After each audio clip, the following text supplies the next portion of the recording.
Back to మన 9 TV. నేను మీ anchor Anji. ఈరోజు మనతో ఉన్నారు సీనియర్ నాయకులు మంజుల రాణి గారు. ఆమెతో చాలా విషయాలు తెలుసుకునే ప్రయత్నం చేద్దాం. తెలంగాణలో ప్రజాపాలన నడుస్తుందా, లేకపోతే కక్షపూరిత పాలన నడుస్తుందా, వచ్చిన గవర్నమెంట్ 18 నెలల్లో ఎలాంటి పనులు అమలు చేసింది, గత ప్రభుత్వంలో వీళ్ళు ఎలాంటి పనులు చేశారనే విషయాలన్నీ ఆమెతో మాట్లాడి తెలుసుకునే ప్రయత్నం చేద్దాం. నమస్తే. నమస్తే అమ్మ. కానీ మీ దాంట్లో గ్రూప్ రాజకీయాలు నడుస్తున్నాయి, వర్గాలు సపరేట్ అయిపోయినాయని చెప్పేసి ఒక వాదన మా వినిపిస్తుంది. దాంట్లో గ్రూప్ రాజకీయం చేసేంత కర్మ మాకు పట్టలేదు.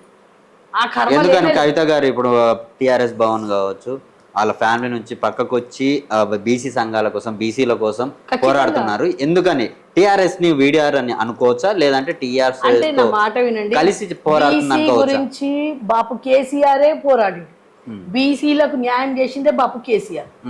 ఇది మీరు గుర్తుపెట్టుకోవాలి. మీకు మీడియా ద్వారా కూడా చెప్తున్నా, బీసీలకు 50% రిజర్వేషన్ ఇచ్చిండే బాపు కేసీఆర్. ఈ రోజు ఒక మహిళ అనేట ఆమె బయటకు వచ్చి మాకు మహిళ నుంచి, నేను కూడా బీసీకి రాష్ట్ర అధ్యక్షురాలి మునూరు కాపు నుంచి. కాబట్టి మా అక్క ఇప్పుడు, ఎందుకంటే నేను కల్వ సుజాత అంటే సుజాత అని ఉన్నది, చామకూర సుజాత ఆమె ప్రెసిడెంట్, నేను వైస్ ప్రెసిడెంట్ను మునూరు కాపుకు. అక్క మాకు బీసీ నుంచి యూపీఎఫ్ అనేది ఒకటి పెట్టింది బీసీది, దాంట్లో కూడా నాకు పోస్ట్ ఇచ్చింది. ఈ రోజు ఒక మహిళ వచ్చి బయటకు వచ్చి మాట్లాడొద్దా? ఇప్పుడు గాంధీజీ ఉన్నారు, వాళ్ళు స్వాతంత్రం కోసం నేను ఓసీని చెప్పేసి స్వాతంత్రం తీసుకొని రాలేదా? ఈ రోజు బాపు కేసీఆర్ తెలంగాణ కోసం ఒక ఓసీని నేను తెలంగాణ తీసుకురాను. ఈ రోజు తెలంగాణ రావడానికి బాపు కేసీఆర్ అంటే బీసీఏ కొట్లాడాలా? బీసీఏ అసలు బీసీఓడు ఎక్కడున్నాడు మాకు? ఈ రేవంత్ రెడ్డి అట్లాంటి రైఫిల్ మాస్టర్ కింద చేతులు పట్టుకొని నిలబడ్డారు బీసీలు అందరు. ఈ రోజు ఒక మహిళ మాకు వచ్చి మాకు ఆదరించి ఈ 2 ఏళ్ల నుంచి ఎన్ని కష్టాలు పడుతుందో మాకు తెలుసు. జిల్లా జిల్లా పోతాం, ఊరు ఊరు పోతాం, పల్లె పల్లెకు పోయేసి ఆమె బీసీల కోసం కష్టపడుతుంది. నిన్న కూడా మాకు బీసీలకు మీటింగ్ పెట్టిరు, కామారెడ్డికి పోయినాం, మెదక్కు పోతున్నాం, ఇంకోటి పోయి ప్రతి జిల్లాకు పోతే మాకు అక్కడ బీసీలది ఎంత గోదా ఉన్నది. దానికి 42% అడుగుతున్నాము. అలా తప్పేమున్నది? అంటే ఓసీ అయితే ఓసీకే సపోర్ట్ పార్టీ ఎట్లా వీడుతుంది? ఎమ్మెల్సీ ఆమె బీఆర్ఎస్ నుంచి, తెలివిన్నోడైతే చెప్పు తీసుకొని కొడతా అని చెప్పిన, ఎవడైతే అంటున్నాడో వానికి చెప్పుతో కొడతాం. మా బీఆర్ఎస్ లకి అన్నా కానీ వాళ్ళని కూడా కొడతాం. ఎట్లా అంటారు మీరు? ఒక ఆడబిడ్డను తెలంగాణలో ఎవరు కనిపిస్తలేరా మీకు? సిగ్గుశరం ఉన్న వాళ్ళు ఒక ఆడబిడ్డ ఎంబడి ఇంతగానం ఎందుకు కొడుతుర్రు? ఆమె ఎంబడి మేమున్నాము. అక్క మాకు ఒకటే చెప్పింది, మేము అక్కెంబడి ఉంటాము. ఆమె ఈ రోజు తండ్రితో కలిస్తే, మీ ఇంట్లో లేవా కొట్లాటలు? మా ఇంట్లో లేవా? అక్కడ కొట్లాడేది ఏమున్నది? అక్కడ ఎవరో 4 ఉన్నారు, ఆ 4తోని పార్టీ పేరు పాడైతుందని చెప్తున్నారు. ఎవరు చెప్పలేకపోతున్నారు. ఈ రోజు కేటీఆర్ అన్న చెప్పలేకపోతున్నాడు, హరీష్ అన్న చెప్పలేకపోతున్నాడు, వేరే వాళ్ళు ఎవరు చెప్పలేకపోతున్నారు. కాబట్టి ఇప్పుడు ఇంట్లో ఏదైనా సమస్య వస్తే ఆడబిడ్డకి చెప్తారు. ఆడబిడ్డ ఆ సమస్యను అనేది తీరుస్తుంది ఆడబిడ్డ. తెలంగాణలో మీకు కూడా తెలుసు. కాబట్టి ఆమె ఇంతమంది బీసీలు పోతుంటే చెప్తున్నారు, మేము కలవలేకపోయినాము, మా బాధ ఇది ఉన్నది, మా బాధ అది ఉన్నది. అంటే బాపుకు ఒక లెటర్ రాసింది, నువ్వు ఇట్లా కాకుండా ఇట్లా చెయ్యి అని. ఆమె ముందు నుంచి కూడా ఏదైనా పొలిటికల్ డ్రామా అంటారు. డ్రామా చేసేటోనికి ఏం పని లేని మంగళోడు పిల్లికి తలకాయ కొరికిండంట. ఏం పనులు లేవు, అర్థమైందా? ఇది కాంగ్రెస్ అయినా పర్లేదు, బీజేపీ అయినా పర్లేదు, బీఆర్ఎస్ లో ఉన్న మూర్ఖులైనా పర్లేదు. ఈ ఓపెన్ గా నేను మీడియా ద్వారా చెప్తున్నా, బీఆర్ఎస్ లో కూడా నన్నే అంటున్నారు. నేను మీకు ఓపెన్ గా చెప్తున్నా, నన్నే అంటున్నారు. ఆ గట్టుకుంటావా? ఏ గట్టు ఉన్నా కానీ మేము ఉన్నది బీఆర్ఎస్ఏ. ప్రాణం పోయే వరకు అక్క కూడా బీఆర్ఎస్ఏ. ఆమె బీఆర్ఎస్ లోనే ఉన్నది, బీఆర్ఎస్ఏ ఎమ్మెల్సీ. ఆమె అన్యాయం అవుతుందని చెప్పింది. అందులో పార్టీకి అగెనెస్ట్ ఏం చెప్పలేదు. లెటర్ కూడా నేనే రాసిన అని చెప్పింది. ఆ ఎవరైతే 4 ఉన్నారో ఆ 4తోని పార్టీ పేరు పాడైతుంది అని చెప్పింది. ఇప్పుడు ఇక్కడనే మనం 3 ఉన్నాం, 4 ఉన్నాం. ఈ ముగ్గుట్లని ఎవడో ఒకడు ఏదైనా చేస్తున్నాడు అనుకో, ఇది తప్పు అని చెప్పవా? తప్పు అని చెప్పడం కూడా తప్ప. ఇంకెన్నేళ్ళు భరిస్తుంది ఆమె? ఒక ఆడబిడ్డ ఈ 4 తిరుగుతున్నది కాబట్టి చెప్తున్నారు ఆమెకు, అక్క నీ నుంచన్నా మాకు న్యాయం జరుగుతుంది, బాపుకు చెప్పండి అని చెప్పినందుకే నేను చెప్పుకున్నా. ఏ రోజైతే లెటర్ అయితే లీక్ అయిందో అక్క ఎయిర్పోర్ట్కి వచ్చిన తర్వాత నేనన్నా అక్కతో, అక్క నాకు ఈ రోజు దీపావళి, ఈ సంవత్సరం నేను 2 దీపావళి చేసుకుంటున్నా. ఎందుకంటే నేను చెప్పుకొని బాధ ఆమెతో చెప్పిస్తున్నాం. మమ్మల్ని అక్కడి వరకు పోనిస్తలేరు కదా, మమ్మల్ని రానిస్తలేరనే కదా ఆమె బాధ. మా అందరి బాధ ఆమె తీసుకుంది బీసీలని. మాకు ఒక అండ. ఇప్పుడు ఈ రోజు 42% అయిన తర్వాత బీసీలకు మా కవితక్కనే మాకు దేవతలాగా. అర్థమైందా? బీసీల కోసం ఎవరు కొట్లాడుతున్నారమ్మా? అన్నా చెల్లి మధ్య ఏమైనా గొడవలు ఉన్నాయా? అవసరం ఏముంది?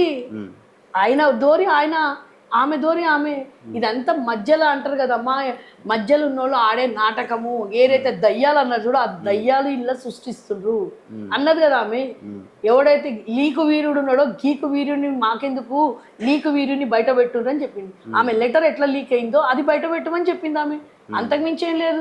ఆడ తన తండ్రికి చెప్పింది మా బాధ, తెలంగాణ 4 కోట్ల ప్రజల బాధ తండ్రికి చెప్పింది. అది తప్ప, అది తప్ప. ఎందుకంటే అందులో ఉన్న దయ్యాలు భయపడి ఆమె మీద తప్పు ప్రచారణ చేస్తున్నారు. ఏ మహిళలైతే ఆమెకి ఇప్పుడు సపోర్ట్ ఇస్తలేరు, నెక్స్ట్ వచ్చినప్పుడు ఆమెకు అదే చెప్దాం అనుకుంటున్న అక్కకు, అక్క ఈ రోజు నీకు సపోర్ట్ ఇయ్యని వాళ్ళకు రేపు నువ్వు సపోర్ట్ ఇవ్వాల్సిన అవసరం లేదు. ఎందుకంటే పచ్చగున్నప్పుడు అందరు వస్తారమ్మా, కష్టంలో ఉన్నప్పుడు రావాలి. ఎందుకంటే నాకు ఆ బాధ తెలుసు. నేను ఒక మైనార్టీ ఏరియా నుంచి అక్క దగ్గరికి నుంచి వస్తున్నానంటే ఈ రోజు కూడా అక్కకు ఏ రోజు ఏ రాత్రి ఏమైనా కానీ అక్క నేను ఉంటా అన్నట్టు నాకు మెసేజ్ తెలిస్తే చాలు, తెలియకున్నా పర్లేదు నేను వెళ్ళిపోతా అక్క నేనున్నా, ఆడ పోతా కలుస్తా ఉంటా. నా ఇల్లు కవితకి ఇల్లు కూడా నా ఇల్లే అనుకుంటా, భవన్ కూడా నాదే అనుకుంటా. కాబట్టి పార్టీ కోసము నికారుగా పనిచేసేటోళ్ళు చాలా మంది ఉన్నారు, వాళ్ళకందరికీ అన్యాయం అవుతుంది అని చెప్పకనే చెప్పింది కవితక్క. ఆ తప్పు, అది కూడా తప్పు అని సృష్టిస్తున్నారు చాలా మంది. మీరు అన్నది కరెక్టే. మా బీఆర్ఎస్ లో కూడా చాలా మంది ఆమె మీద అంటున్నారు, కానీ బయటికి వస్తలేదు. ఆ దమ్మున్న వాళ్ళైతే బయటికి వచ్చి అంటే మాత్రం తొక్కేస్తా అని చెప్పిన అక్కకు మొన్నని. అక్క నేను రేవంత్ రెడ్డినే వదిలిపెడతలేను, బీఆర్ఎస్ నుంచి కూడా ఎవరన్నా మీకు బాధ పెడితే వాళ్ళని కూడా దొక్కుతా అని చెప్పి. ఒకవేళ టీఆర్ఎస్ పార్టీని వీడితే ఎదగలదా, ఈ వీళ్ళందరినీ ఢీ కొట్టగలదా? తప్పకుండా కొడుతుంది, తప్పకుండా. మా అట్లాంటి బీసీ బిడ్డల మందరం ఆమె వెంబడున్నాం. ఒకవేళ ఆమెను బాధ పెట్టి ఆమె బయటికి వచ్చినా కానీ బయట రాదు. ఆమె 90% తెలంగాణ నికాసైన ఒక ఉద్యమకాడు, ఒక యోధుని బిడ్డ ఆమె. రాదు. ఒకవేళ వచ్చినా మేమందరం ఆమె వెంబడి ఉంటాము ఖచ్చితంగా. నేను అదే చెప్పిన, నన్ను ప్రశ్నించే వాళ్ళకి కూడా చెప్పిన, నేను ఒక్కటే మాట చెప్పిన, మా కవితక్కెంబడే ఉంటాము. ఒకవేళ ఆమె అంటారు కదా 99% కాదు కాదు కాదు కాదు మధ్యలో చేస్తుంది ఇది అయితే కూడా మేము అక్కెంబడే ఉంటాం. ఒక మహిళ మాకు సపోర్ట్ ఇచ్చినప్పుడు మేము మహిళకు సపోర్ట్ ఇస్తాం ఖచ్చితంగా. ఫైనల్ గా అక్క గురించి ఏం చెప్పదలుచుకుంటున్నారు? అక్క గురించి చెప్పే అంత కవిత నేను చెప్పలేను, ఆమెనే ఒక కవిత. కవితక్క కోసం చెప్పే అంత లేదు, కానీ ఆమె దగ్గర ఉండి మేము ఆమె ఆమె ముందుండి నేర్చుకుంటున్నా చాలా అక్కతో. ఎందుకంటే అంటారు కదా ఎంత ఒదిగినా అటు రానిస్తున్నారా మరి? ఎవడో వచ్చినప్పుడు అటు చూస్తుంటారు కదా, నాకు సంబంధం లేదు కదా. ఇప్పుడు అక్కడ తిరుగుతున్నావు, జాగృతిలో తిరుగుతున్నావు, మళ్ళీ భవన్ జాగృతి కాదు, యూపీఎఫ్ నాది. యూపీఎఫ్ బీఆర్ఎస్ నేనే. నేను జాగృతి కాదు, జాగృతిలో మెంబర్. బీఆర్ఎస్. నేను బీఆర్ఎస్ యూపీఎఫ్ లో కూడా అక్క నాకు పొజిషన్ ఇచ్చింది బీసీ దానికి. నేను రాష్ట్ర ఉపాధ్యక్షురాలు అని చెప్పిన కదా మునూరు కాపు. అక్కడ చూస్తుంటే ఇక్కడ కూడా అడిగిన వాళ్ళకి కూడా ముక్కు సూటిగా సమాధానం చెప్తున్నా. మేము అక్క బీఆర్ఎస్ఏ, అక్క ఉన్నన్ని రోజులు అక్కెంబడి ఉంటాము. కేటీఆర్ అన్నకు సపోర్ట్ ఇస్తా, హరీష్ అన్నకి ఇస్తా, బాపు కేసీఆర్ కూడా ఇస్తా. అన్నకు మనకు ఈడీలు పిలిచిండ్రు, అన్న దగ్గర పోయినా మళ్ళీ ఇంటికి పోయినా అన్నను కూడా కలిసిన, హరీష్ అన్నను కలిసిన, ప్రతి ఒక్కరిని కలుస్తా. నేను బీఆర్ఎస్ భవనే నాది. నేను ఓల్డ్ సిటీ నుంచి అందరు అడుగుతారు, చార్మినార్కి నేను సీఎం అని చెప్పుకున్నదాన్ని నేను.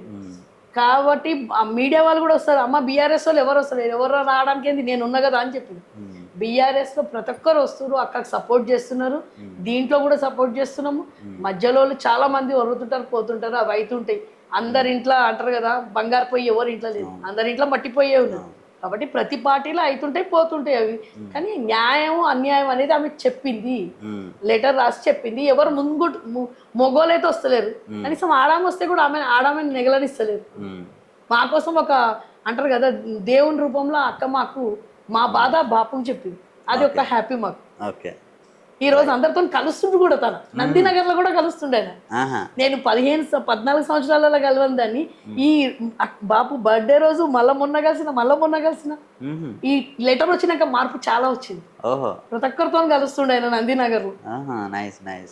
వచ్చిన వాళ్ళతో అందరితో కలుస్తుండు. అంటే ఆ బాధ అందరు ఇప్పుడు ఫుల్ హ్యాపీ. అందరికి సమన్యాయం చేసినట్టు ఆయన వరకు పోనిస్తలేరమ్మా. ఆయన ముందు ఒక కళ్ళల్లో పరదా అంటారు దేవుడు, ఆ పరదా అనేది తీసుకొని వచ్చేసారు. ఇప్పుడు నువ్వు దగ్గరికి రానియకపోవడానికి కారణం ఈ రోజు మార్పు అనేది వచ్చిందిగా. బాపు అందరితో కలుస్తుండగా, ఇంతకు ముందు కలవనీయకపోతుండే, ఇప్పుడు కలుస్తుంది. అదొక సంతోషం ఉంటుంది. ఫుల్ హ్యాపీ మాకు బాపుని కలవడమే ఒక అంటారు కదా, చరిత్ర సృష్టించిన ఆయనతోని చరిత్రలో ఒక్కసారి ఒక ఫోటో దిగాలని ఉన్నది చాలా మందికి. తెలంగాణ 4 కోట్ల ప్రజలది. ఎందుకంటే వాళ్ళ బాధలు చూసే అక్క ఈ మాట చెప్పి అంతే. అంత ఈ రోజు అక్క ఒక లెటర్ తోని ఇంతమంది కలుస్తున్నారంటే కూడా మాకు మార్పు అనేది వచ్చింది. ఆ దయ్యాలు అనేటోళ్ళు కూడా కొంచెం దేవతలు అయ్యే మార్పులా ఉంటారు, ఇక్కడ పక్కకనే జరిగిపోతారు. ఫైనల్ గా ఏదో మాకు మంచి అయితే మంచి జరిగింది ఒక లెటర్ తోని. కానీ అది లీకు వీరుడు ఎవడైతున్నాడో చూడు, ఆడు మాత్రం మంచిగా ఆయనకి మంచిగా తగిలింది. మంచి తగిలింది, ఆడు పక్కకు ఉండాల్సింది. ఒకవేళ ముంగడికి వచ్చినా కానీ లీక్ చేయబట్టే కదా మీకు మంచి జరిగింది. మళ్ళీ లీక్ మంచిగా అయింది. నేను చెప్తున్నా కదా, ఆడు లీక్ చేయబట్టి ఆడు ఏదో అవుతాడు అనుకున్నాడు, కానీ మాకు మాత్రం మంచిగా 4 కోట్ల ప్రజలకు మంచిగా అయింది. రైట్. కవితక్క గారు వాళ్ళ ఫాదర్కి ఏదైతే లెటర్ రాశారో ఆ లెటర్ రాసిన తర్వాత బాబు కేసీఆర్ గారు ప్రతి ఒక్కరిని కలుస్తున్నారు. చరిత్రను సృష్టించిన పర్సన్తో ఒక్కసారి ఫోటో దిగినా చాలు మా జన్మధన్య అనుకునే అభిమానులు ఉంటారు ఆయనకి. సో ఆ లెటర్ వల్ల మాకు మంచి జరిగింది కానీ చెడు జరగలేదని చెప్పేసి అంటున్నారు. సో నెక్స్ట్ ప్రభుత్వం కూడా మాదే వస్తుంది, మేము కంపల్సరీ మా గవర్నమెంట్ ఉంటుంది, అప్పుడు ఇంకా లోతుపాతులు ఏమైనా ఉంటే అవన్నీ చూసుకొని చక్కగా పరిపాలన కూడా సాగిస్తారని చెప్పేసి అంటున్నారు. సో మహిళలకు కూడా పెద్దపీట వేశారు, మేము కూడా ముందుకు వెళ్తున్నాము. ఇంతకుముందు మహిళలు బయటికి రావాలంటే ఆలోచించేవాళ్ళు, బట్ కవితక్క వల్ల ఈరోజు మహిళలు కూడా చాలామంది బయటకు వస్తున్నారు, మాకు చాలా సంతోషంగా. రైట్, ఇది అక్కతో ఇంటర్వ్యూ. నెక్స్ట్ గెస్ట్తో మళ్ళీ మీ ముందుకు వస్తాను. For more updates please subscribe to మన 9 TV.